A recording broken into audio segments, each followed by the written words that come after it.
Welcome to the Flow State Podcast, where we're all about finding balance in your everyday life. We are your hosts, Monica Groney. Nora Candido. All right, I am so excited to dive into today's episode. We are talking all about birth control, why birth control is used so commonly for period symptoms, for cycle regulation, and what you should be thinking about if you are thinking about coming off hormonal birth control. I feel like this is a topic that comes up so often, so I'm so excited to talk about it today. Yeah, me too.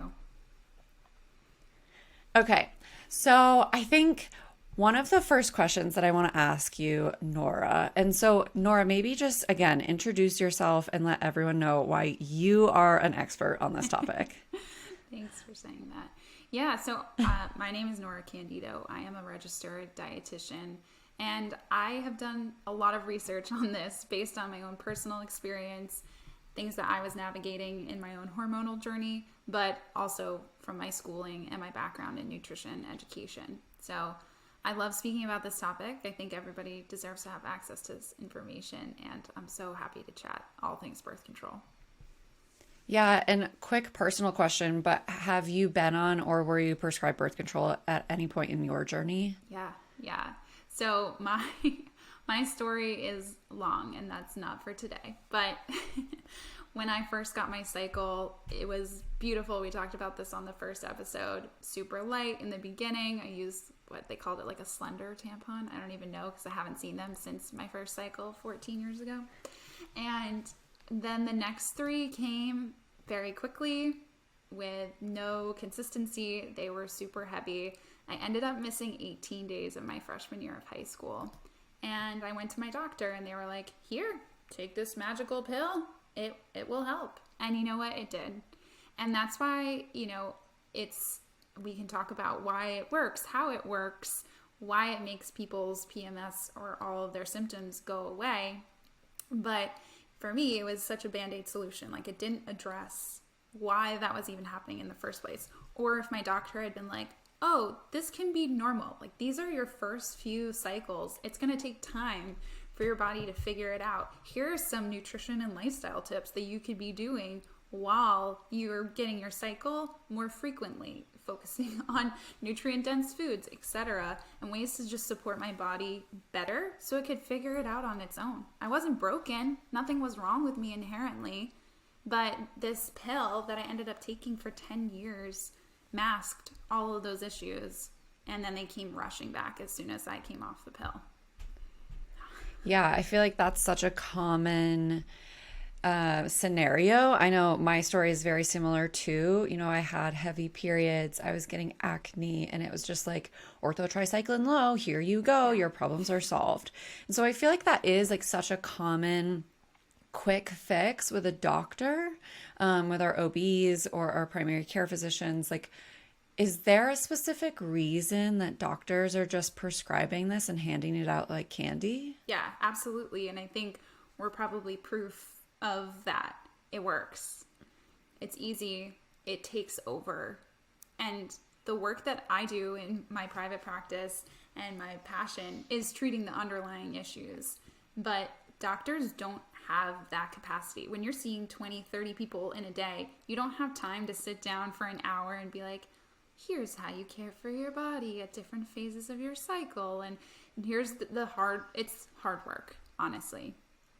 I don't think they have the capacity. I think something too that, I learned recently that really blew my mind was that our doctors don't have the same kind of nutritional or like lifestyle training that like a nutritionist or a dietitian have. What is it? Like, doctors only have like 10 hours in their whole 4 years of studying, whatever, like however long our schooling is. It's like a very small percentage is focused on nutrition. Is that right? Yes, that is 100% correct.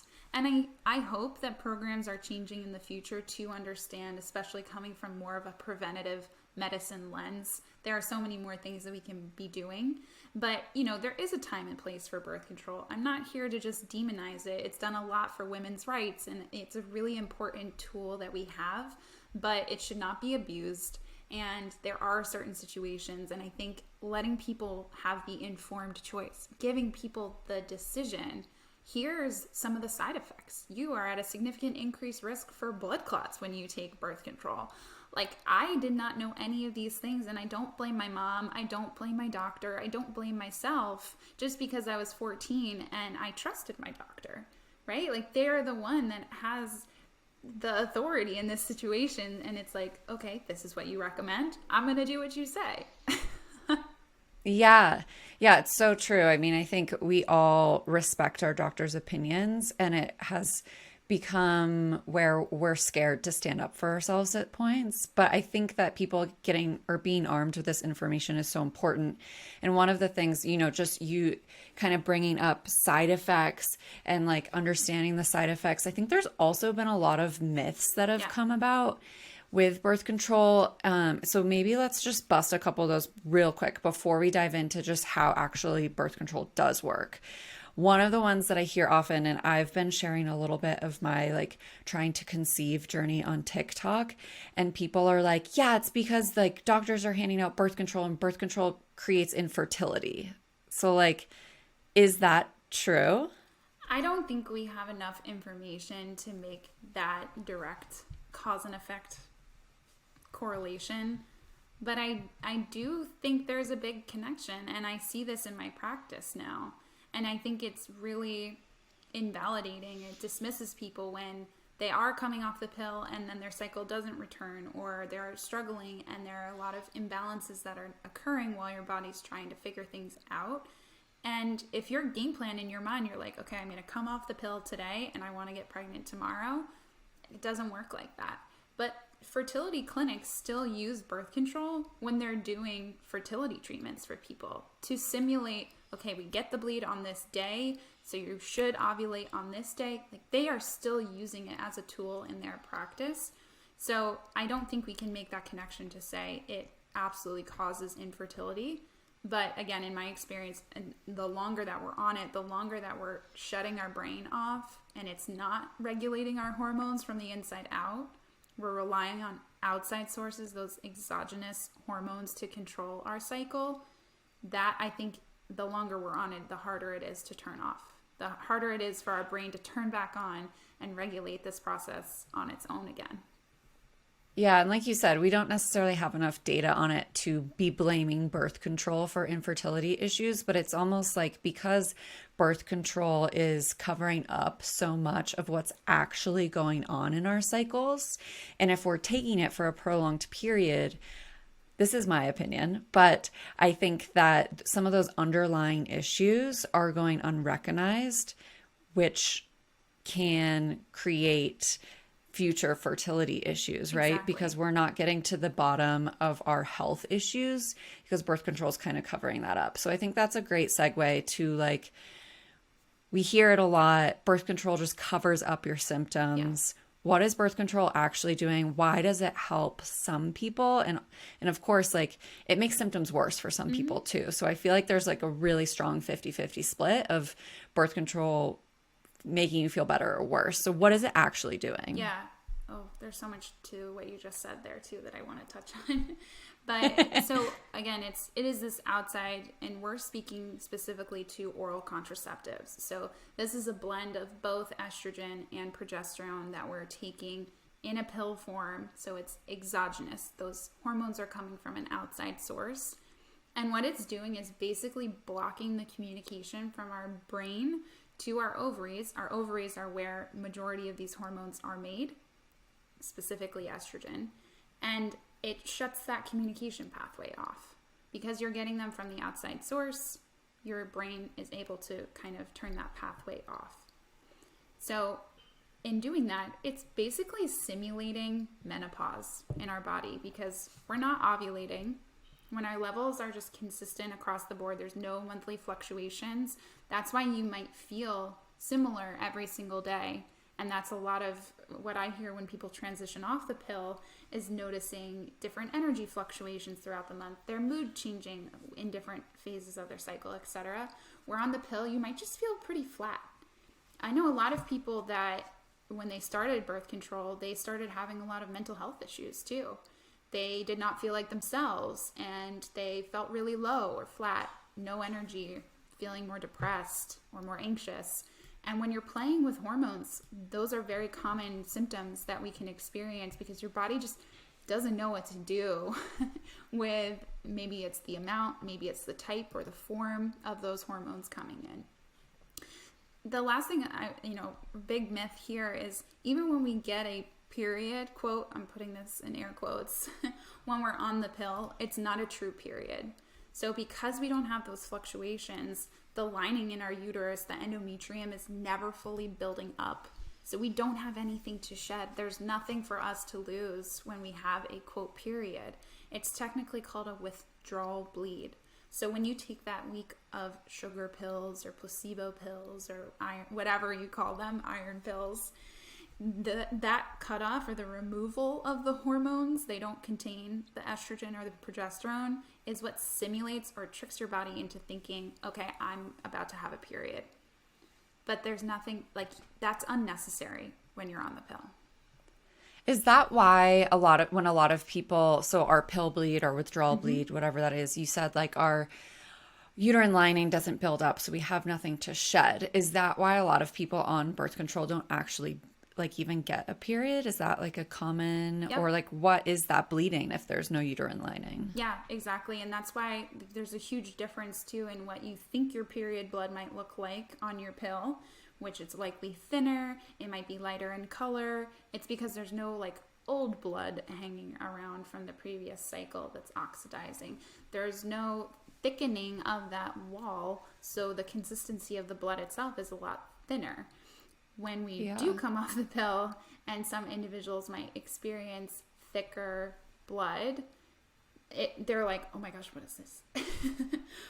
What is this? Yeah, and that's probably true for like clots. Exactly. And like, I mean, I know using my menstrual cup, you can like actually see skin, like you see debris, I don't know what to call it, like in your cup. It's not just blood, because we aren't just bleeding, like we're shedding. Exactly. So I think that is really interesting to think about, that just like that awareness of like seeing a pill bleed, like the actual blood is not normal. Exactly. Yeah. Okay. So super interesting. Basically, like what you just said was the pill prevents ovulation. We don't ovulate on the hormonal birth control pill. And that's why you can't get pregnant. Right, exactly. And so a lot of people, and I think that this might be interesting for someone who's listening to this and hasn't heard the like craze of like, oh, I want to come off my birth control. I feel like, there is this movement of people who are like, I want to be in tune with my body. I don't want to be on birth control. But for someone who birth control is working for in terms of helping them reduce their symptoms, like why would they maybe consider coming off birth control other than wanting to have a baby?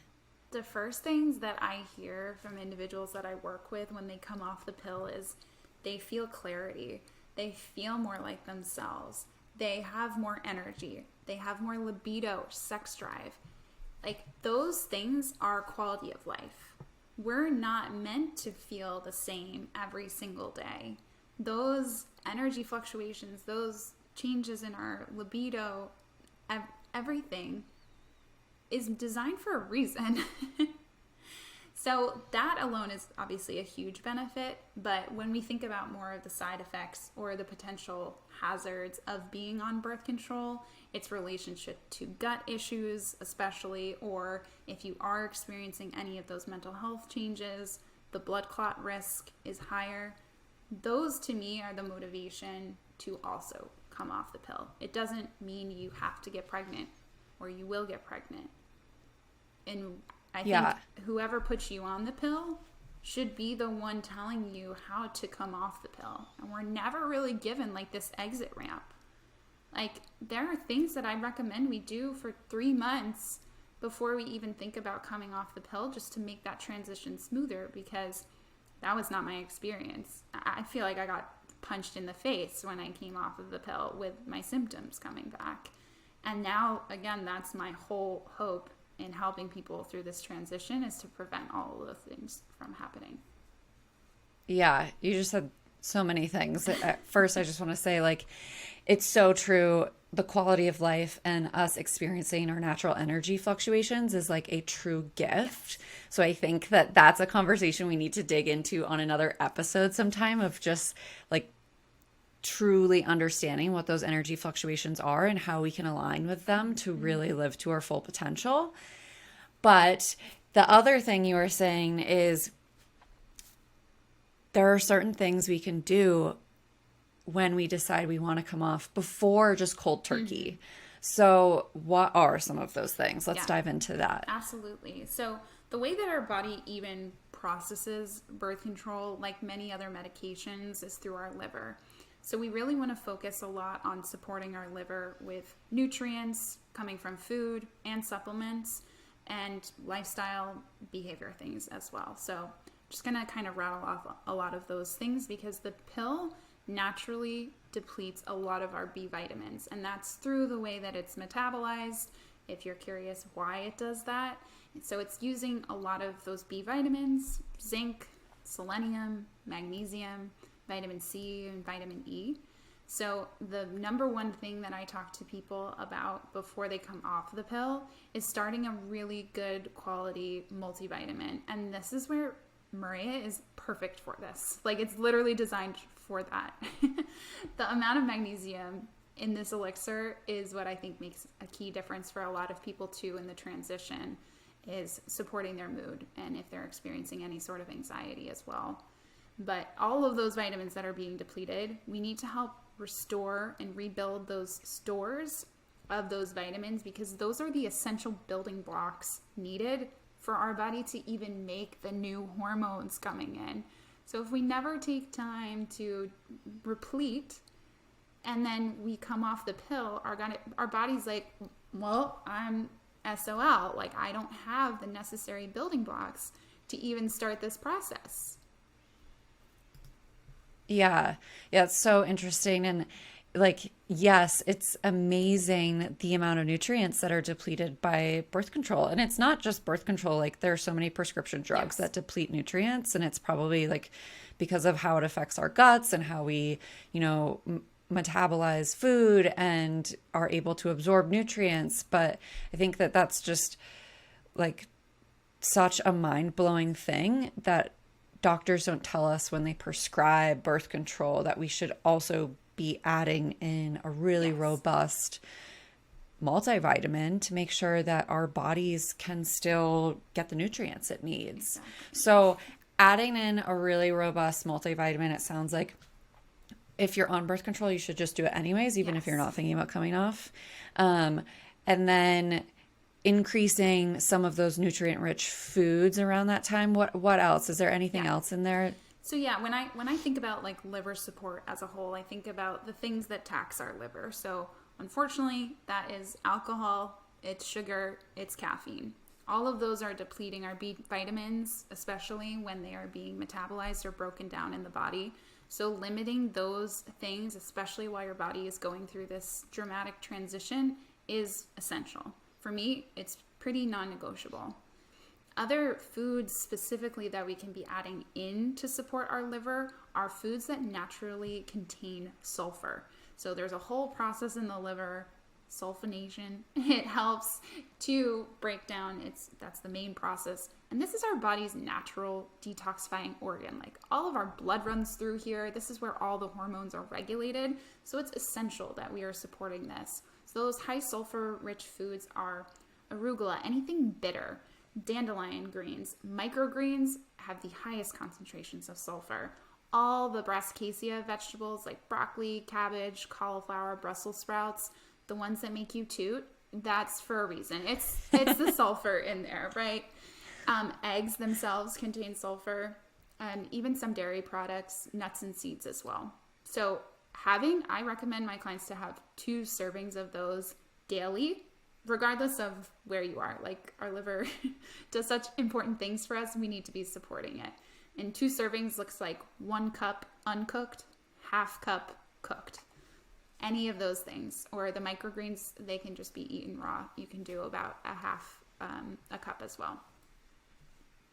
Yeah, I think it's so interesting when I learned about our pathways of elimination, our organs of detox, and how that affects our hormones. Yeah. Like, we learn about our hormones, but we don't really, like, I've always thought about them as a separate entity in my body, but in reality, they're like the, like, communication pathways between our brain and our digestion and like how we detox all the things in our body. And so without supporting our detox organs like the liver, our hormones get really, really out of whack. And I feel like the same thing is true for digestion, Yes. right?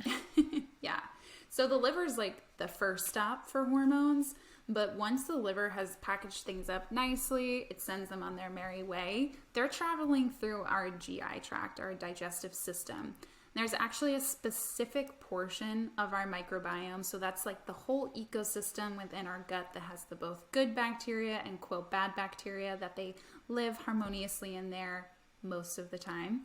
But there's a portion of this called the estrobolome that directly manages how much estrogen our body holds on to and how much it gets rid of.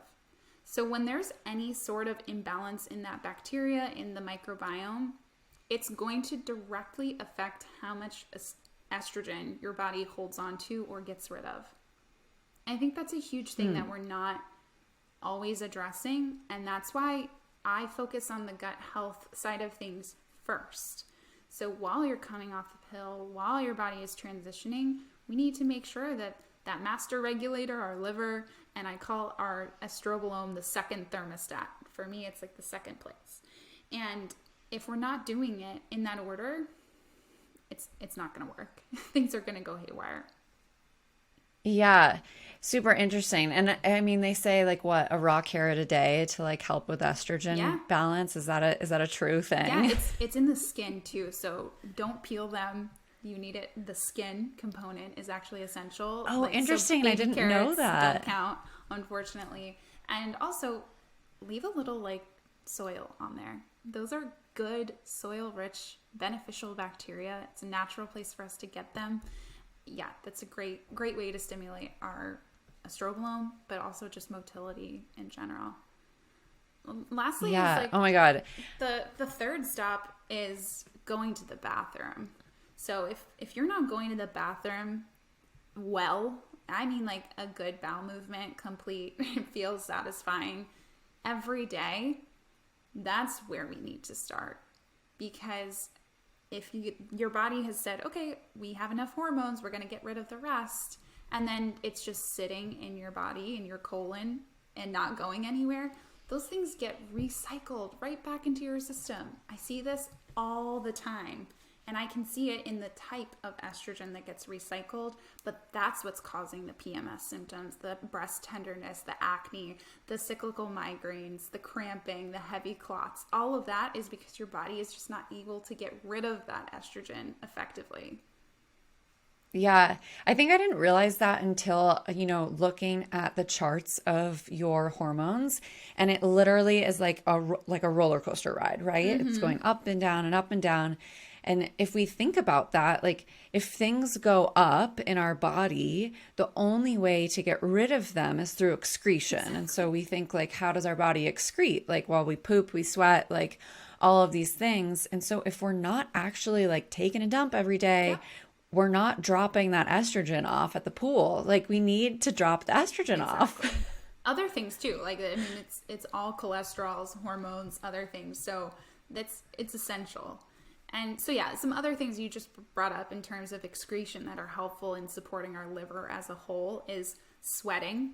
Sweating at least 3 times a week, whether that's in a sauna or even in a hot bath. I choose those 2 forms even over intense exercise because as your body is going through this transition, we really want to mitigate and lower stress.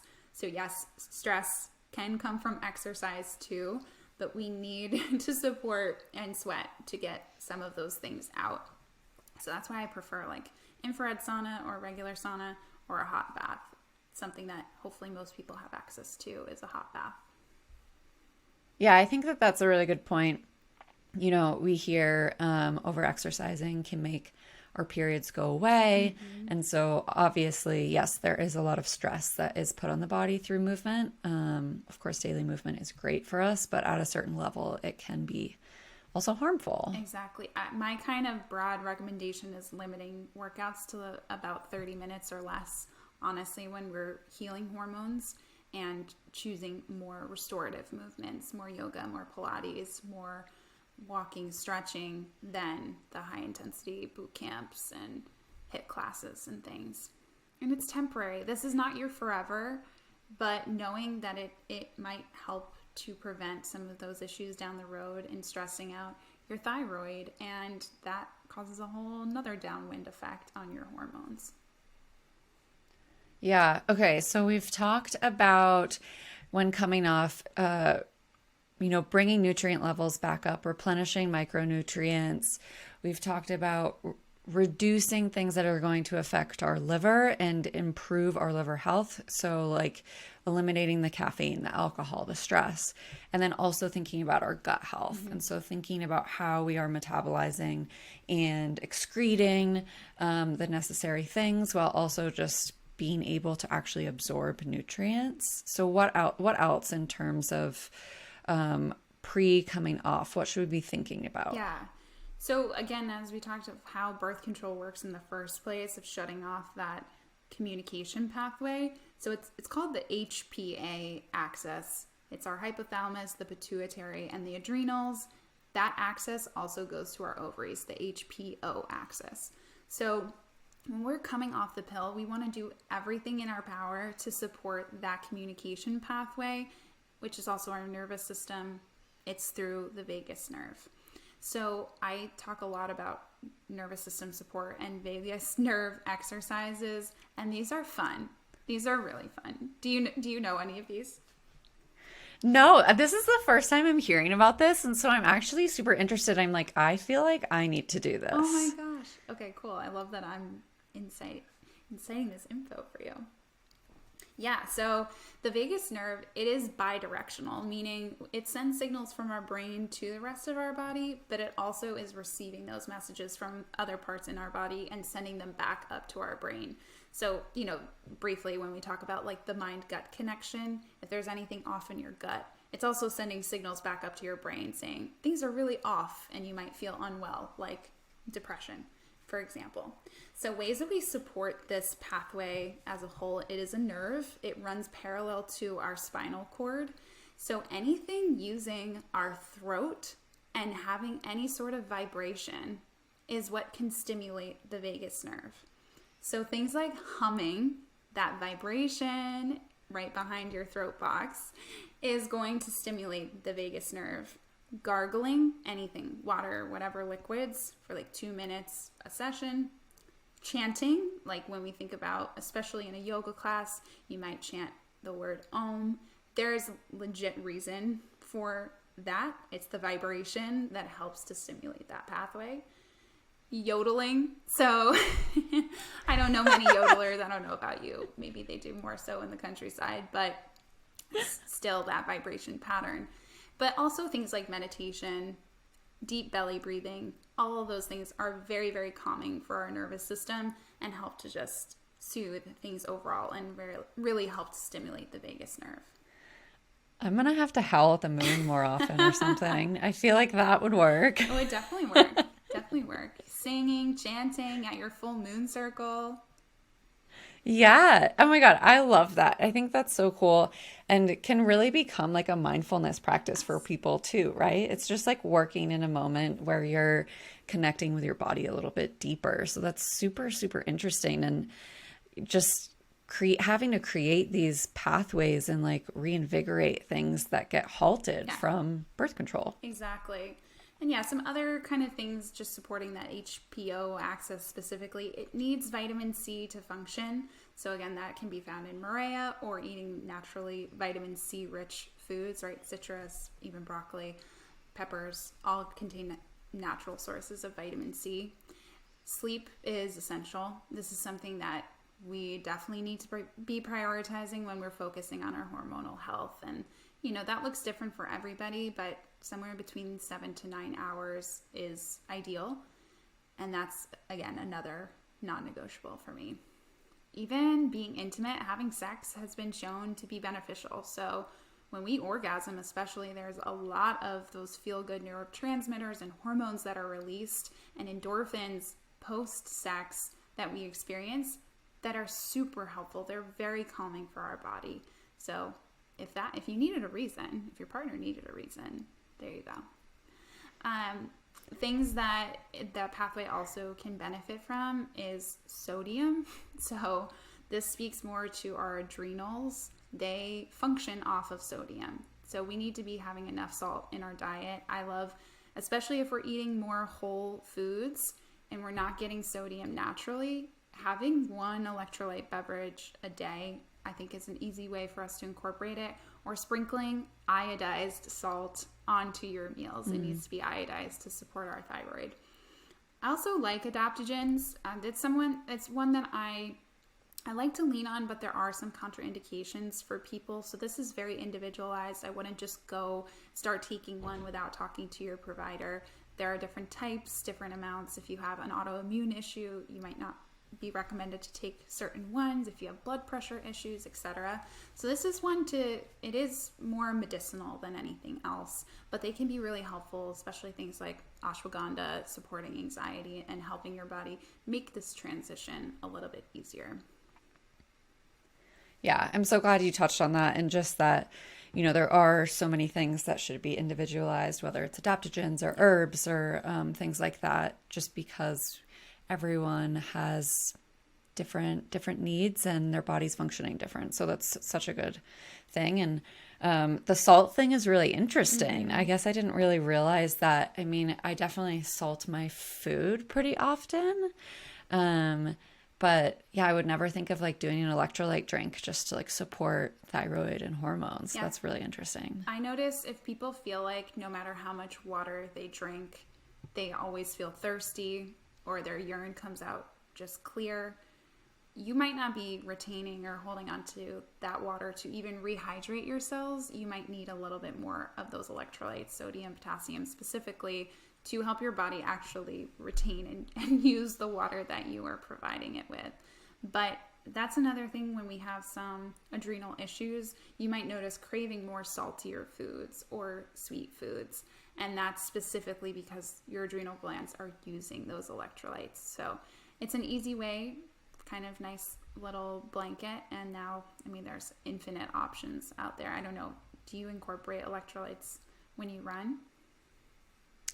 I do for long distance. Yeah. I'll usually do one like before I go for a long run, and then we'll take salt tabs with me. But I don't do it unless I'm kind of know I'm going to be out for like 3+ hours, really. Yeah. So yeah, no matter like activity level, and again, this is for individuals that are eating mostly whole foods, I recommend everybody salt their food with iodized salt and incorporate, depending, an electrolyte beverage every day. Yeah, I'm going to go run into the kitchen after this and see if our salt is iodized. Yes, that is essential. Salt and selenium. So the iodine from iodized salt supports our thyroid and selenium. So even consuming 2 Brazil nuts a day is enough selenium to support your thyroid.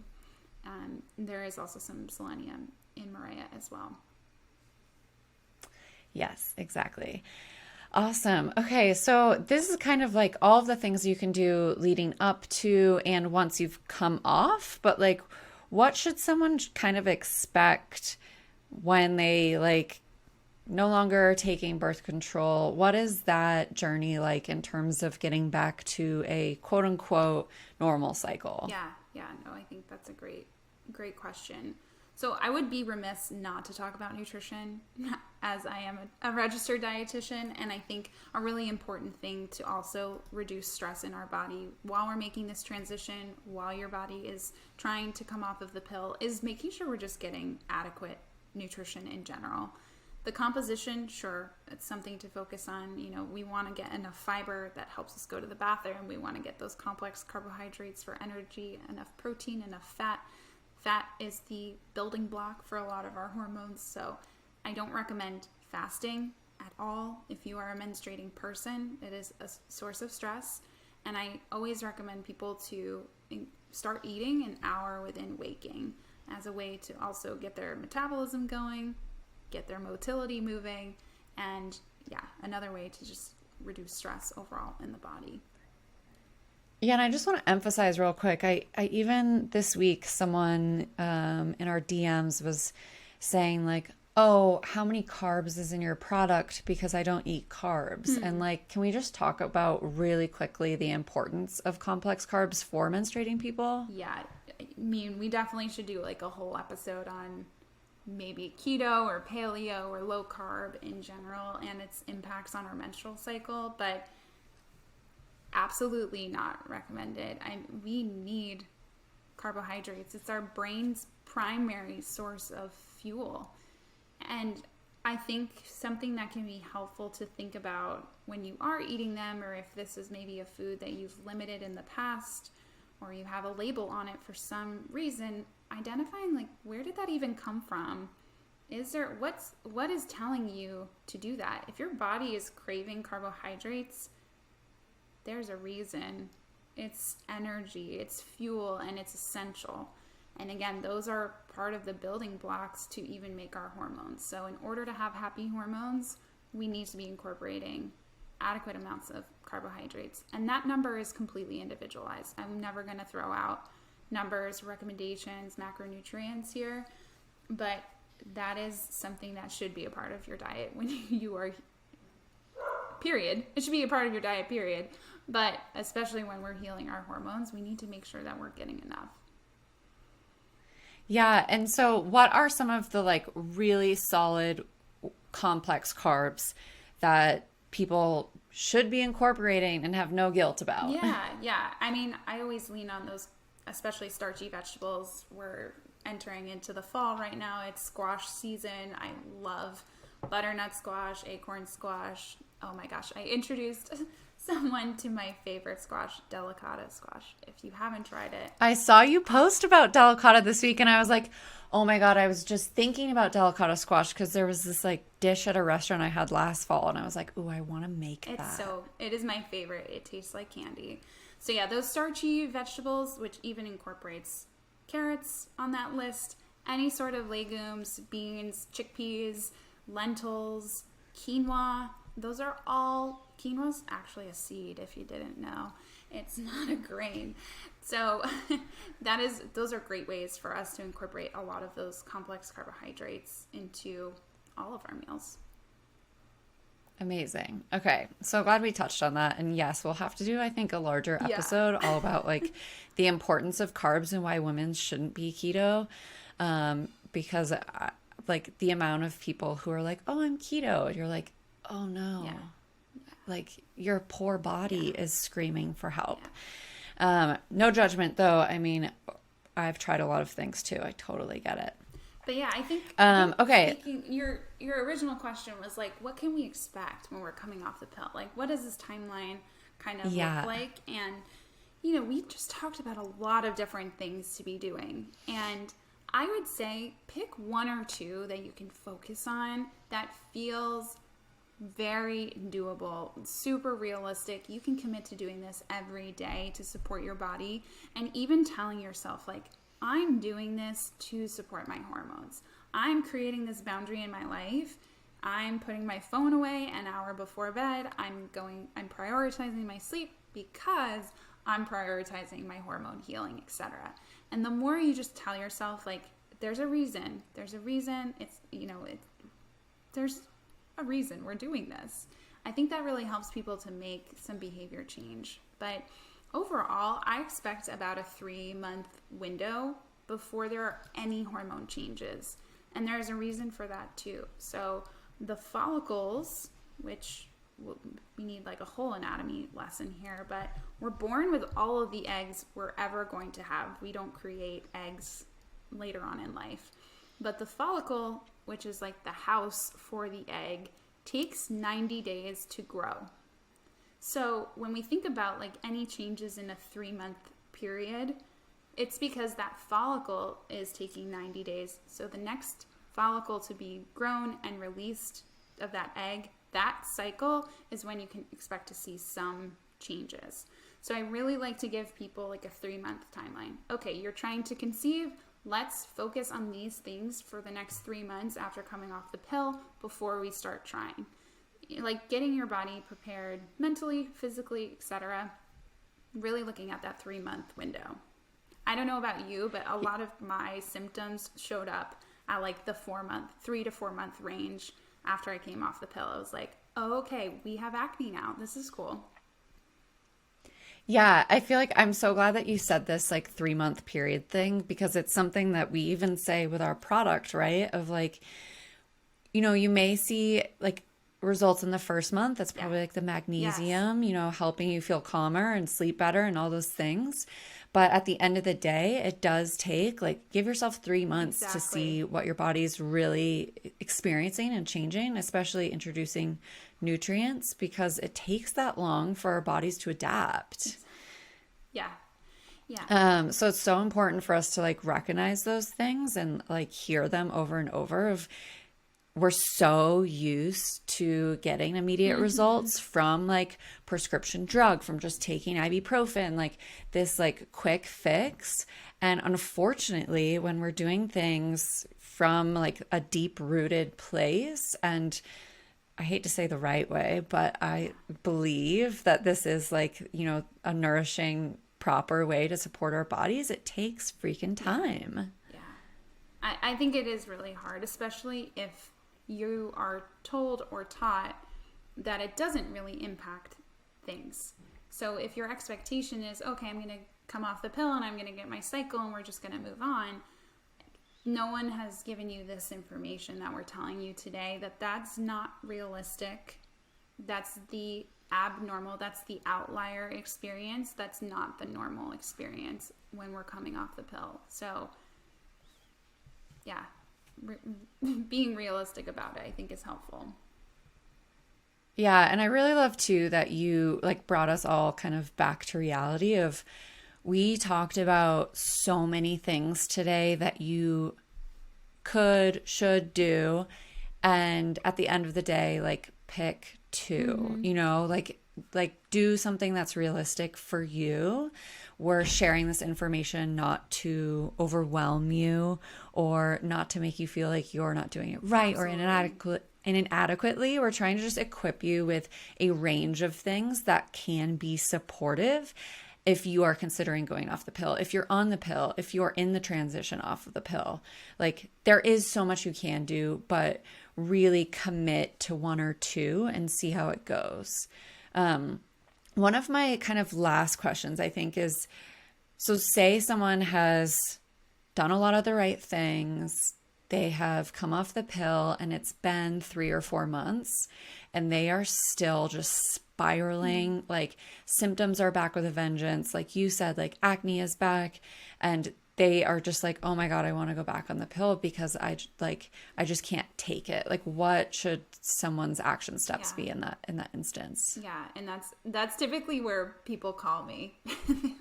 that's when I get the frantic, help me. And that is, I think, a really good next step, is finding a provider that you trust, who is very familiar with this work. They know what to do. They've dealt with it many times before. They don't have to have this lived experience. I consider that to be a bonus. I'm not regretful that I had a really challenging time with coming off of the pill. It only allows me to have some compassion and understanding for my patients and clients. But yeah, troubleshoot, figuring out where this imbalance lies. Is it your thyroid? Is it your gut? Is it your hormones being off kilter? Do you actually have undiagnosed issue going on, like PCOS, like endometriosis, which both can be managed completely? I do this work every day, and they are not a life sentence by any means. A lot of individuals experience, Monica, you can speak to this yourself, right? Like, you have learned to manage PMDD completely. Yeah, and I think it's so easy for us, like in today's world of having labels for a lot of our medical issues, our mental health, all these things, and it's really easy for us to like end up falling back into a Yeah. victim kind of mindset with it of like I'm doomed, there's nothing I can do, I have this thing, like I'm suffering. But if I could tell people anything, it's like we are in control and we truly can come out on the other side of it. Is it going to be hard? Yes. Is it going to take work and effort? Of course, all good things take work and effort. But we don't have to just sit back on our heels and think that, like you said, it is a life sentence because truly it's not. And every month isn't going to be perfect or great. And you'll have like quote unquote Yeah. relapses or bad months. But knowing that we can have good months, I think is something everyone should know. Absolutely. Our health is not a linear thing. Even when you get to a resolution, there are still life things that happen. Maybe you get sick, maybe somebody passes and you have grief, maybe you have a breakup. Life happens. We can't prevent those things from happening, and they might shift your health or some of your symptoms temporarily. But having this awareness, knowing that it's not a forever thing, being empowered by that, not feeling defeated, like Monica said, not playing into that victim mode of like, oh my gosh, I'm never going to get over this. Because I can't say always, unfortunately, but there is most often a way, and a way to make things at least better, if not completely gone. Yeah, I feel like this is such a great place to wrap Yeah. up, just with like giving people hope and feeling energized towards anyone out there who is maybe feeling like they need some Yeah. healing. So, any last words on birth control before we wrap things up?